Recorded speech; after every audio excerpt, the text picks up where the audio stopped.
Hi, everyone. Welcome. My name is Maddie Hahn, And I'm Steph Klotz. and today we will be discussing substance use and domestic violence. Steph is going to get us started today by highlighting the connection of DV, COVID, and substance use. Thanks, Maddie. So, this is a really important topic right now because we know after this really long, cold winter and navigating it with a pandemic that everyone is just kind of in a more stressed out place, right? Feeling that burnout. And then when you add in either issue of domestic violence or substance abuse, we know that those issues in the home are escalating right now. Um, we know that people that are struggling with substance abuse are having a harder time during this pandemic. And we also know that there is increased domestic violence. And so then if you're having all of these issues in the same home, it can really make things much more dangerous for families. And so want to start off by talking about kind of the different ways. There's a few different ways that substances can impact families that are also navigating violence. So I'm going to start off talking a little bit about how things might change if the abusive partner is using substances. Maddie's going to talk a little bit about the teen dynamic, and then we're also going to talk about what it might look like if the victim or the survivor is using substances. So when you look at the person that's being abusive using substances, we know that this can lower someone's inhibitions. And so, if I am abusive to my partner and typically my stopping point would be, maybe grabbing their wrist or whatever felt like appropriate to me in my gaining control over that person, that perhaps if I'm intoxicated, there's going to be a much more intense, physical, dangerous situation that my victim is experiencing. There's also, this idea that I'm just out of control, right? And that is caused by the substances. And so Maddie's going to talk a little bit more about what that murkiness is, right? Does substance abuse cause DV? Yeah, I think that's one of the most important things to highlight when we're having this conversation is that substance use does not cause abuse. And as you mentioned, Steph, it can lower inhibitions, it can increase impulses, but this does not cause a partner to be abusive. When we're talking about abuse, this is power and control being exerted within a relationship, these unhealthy behaviors to gain and maintain that power and control. So this is a pattern of behaviors we see throughout a relationship. And as we've said, substance abuse can play a piece in this. It can increase some anger in these situations, but it absolutely does not cause it. There's a power and control dynamic that is already in place that substance use can also add another layer in, but it's not a cause. And when we're talking about teen relationships and teen dating abuse, we see that there can be an impact of substance use as well. Some examples are the perpetrator of abuse can use the substance use as a justification for their actions and violent behaviors, promising that this was just due to the substance use and that it's not going to happen again. It's very out of character.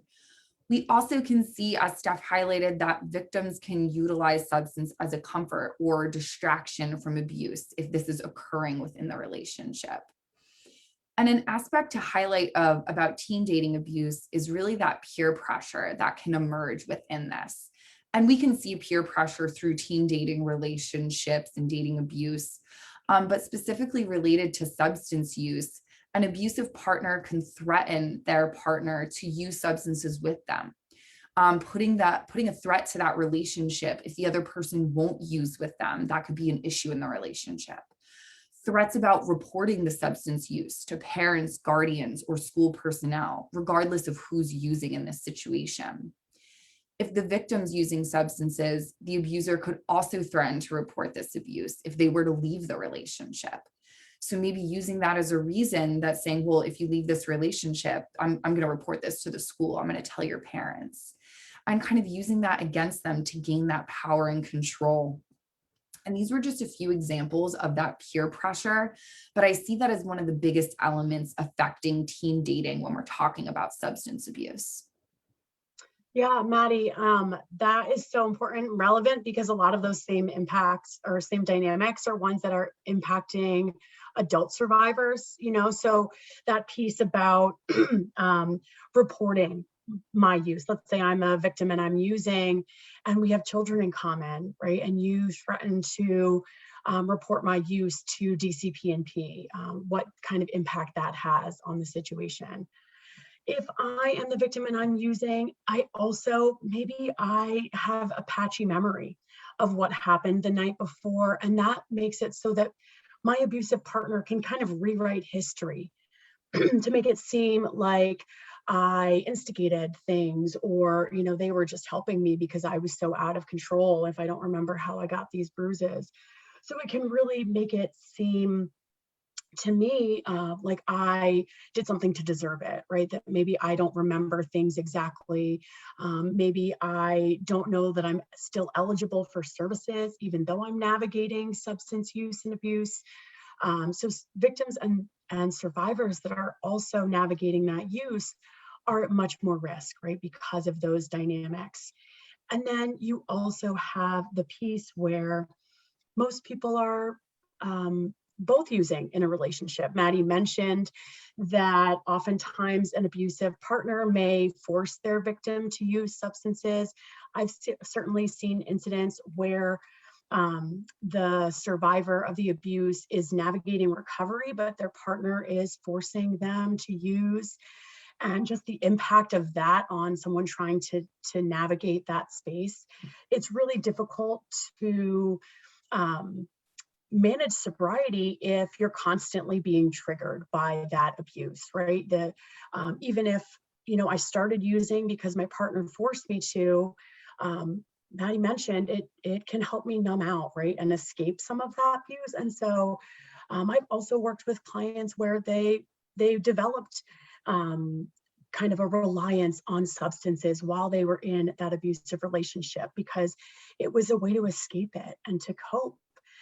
And then that also creates other barriers in my life. And so what I want people to know first and foremost is that if you are a survivor that is struggling, please reach out. Even if you're someone that is also navigating their own issues with substance use, that doesn't mean that you're not eligible for our services, right?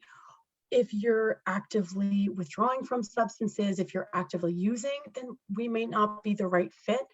But certainly, if you are kind of looking for a place that can help, right, we can look at what your specific needs are and try to create a plan to meet those needs and to get the help that you are looking for, right? We know St. Clair's here in Morris County offers substance use services, no matter what your healthcare situation might be.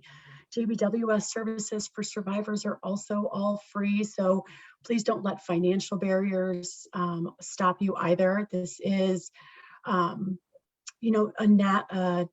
a tricky space to navigate, and JBWS is here to help. And so if you or someone you care about is struggling, please feel free to reach out to our helpline, 973-267-4763. You don't have to struggle alone. These issues are ones that people often don't want to share, but there's help available and there isn't a reason that you need to be ashamed because people want to help and people are here to help. So really looking forward to seeing you all at our next Facebook Live. And again, if you are navigating abuse or concerned you might be using abuse in your relationship, please reach out to our helpline, 973-267-4763.